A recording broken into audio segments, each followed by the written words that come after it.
In a quiet coastal village, nestled between misty cliffs and whispering pine trees, lived a young man named Ren. Outwardly, his life seemed perfect. He had a steady job in the village workshop, a family who cared for him, and a roof over his head.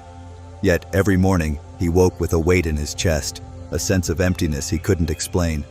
No matter how much he accomplished or how many smiles he wore, something inside him felt adrift. One foggy dawn, Ren wandered beyond the familiar path, hoping a walk might clear the heaviness in his heart. His feet carried him to the edge of the forest where the old Zen monk, Master Kaito, was known to dwell. They said Kaito rarely spoke, but when he did, his words were like water, soft, yet able to shape stone. Ren hesitated at the gate of the monk's small hut. A soft breeze stirred the chimes above the door. With uncertainty, he called out, "Master Kaito, may I speak with you?" From within, a calm voice responded, "Enter, child. If the silence weighs more than your words, it is time to speak." Ren stepped inside.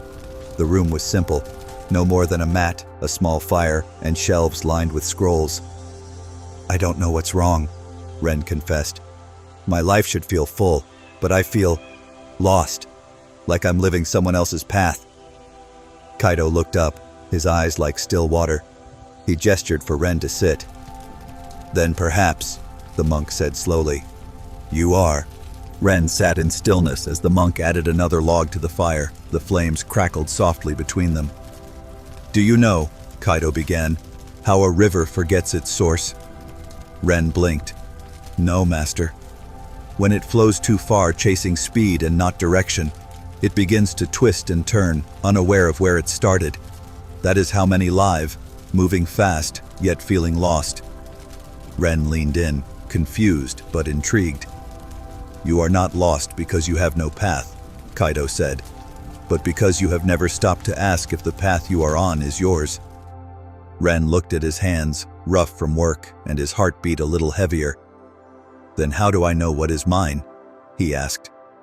Kaito stood and reached for an old lantern. He handed it to Ren. "Go to the hilltop at dawn," he said. "Sit alone. When the light first touches your face, do not ask what to do next. Ask what has never left you." Ren frowned. "That's it?" The monk only nodded. That night, Ren couldn't sleep. His thoughts circled like birds with no place to land. At first light, Ren climbed the old hill path. It was steep and the morning was cold, but he reached the top just as the sun broke through the horizon. He sat with the lantern beside him, waiting for something to rise, not from the sky, but from within. The silence pressed on him. Without distractions, old memories returned. A drawing he once loved to sketch, a song he never finished, a time he laughed with no reason, things that felt distant, but alive. And then, like a whisper, a thought surfaced. "I've lived by expectations, not intuition." Ren's chest tightened, not in pain, but in recognition. He sat there for hours, no answers, just clarity. He realized the hollowness he'd felt wasn't failure or weakness. It was space where his real self had been silenced to make room for what others expected of him. When he returned to the monk that evening, he said, "I remembered who I was before I forgot." Kaito smiled. "Then you are not lost. You are simply returning."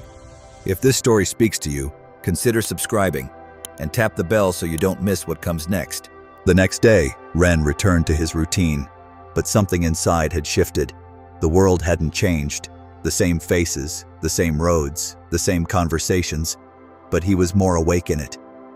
He began noticing the small things he used to overlook, the way the wind moved through the trees, the warmth of his mother's tea, the satisfaction of doing something slowly and with care. He no longer rushed to fill the silence, he let it speak. But the old emptiness still visited, not as often, but enough to remind him that healing is not a straight line. One afternoon, Ren asked Master Kaito, "Why do I still feel that hollow place sometimes?" Kaito poured him tea and said, "That space is not a wound. It is your compass. It reminds you when you're drifting again." "So it never goes away?" Kaito shook his head. "Not fully. And that is not a curse, Ren. It is the thread that keeps pulling you home. If this story speaks to you, consider subscribing and tap the bell so you don't miss what comes next. Weeks passed and Ren began journaling each evening, not for anyone else, just for himself. He wrote about moments of stillness. He wrote when he felt off-center. He wrote when he felt joy, even if it was quiet and unnoticed. In time, he stopped living to impress. He started living to express. His days no longer felt like checklists. They became conversations with his own spirit. And though he didn't abandon his job or leave the village, something changed. How he showed up in his own life. People around him noticed, though he never announced anything. "You seem lighter," one friend said. "I'm more myself," Ren replied. That night, Master Kaido visited him at his home for the first time. They sat outside as the stars bloomed above them. "You have learned something most never do," the monk said. "The world doesn't fill the emptiness. The world reflects what you bring to it." Ren nodded. "I used to fill silence with noise. Now I meet it with attention." Kaido smiled and closed his eyes. If this story speaks to you, consider subscribing and tap the bell so you don't miss what comes next. In time, Ren began sharing his experience with others, not as advice, just as stories. He found that many felt the same quiet emptiness, even those who laughed the loudest. He told them what Master Kaido had told him, that being lost isn't always a problem. Sometimes it's a sign you're ready to return to yourself. He didn't claim to be healed or whole, but he no longer feared the space inside. It had become sacred, because now, when he felt it, he didn't panic. He paused, and he listened. And in that listening, something always answered.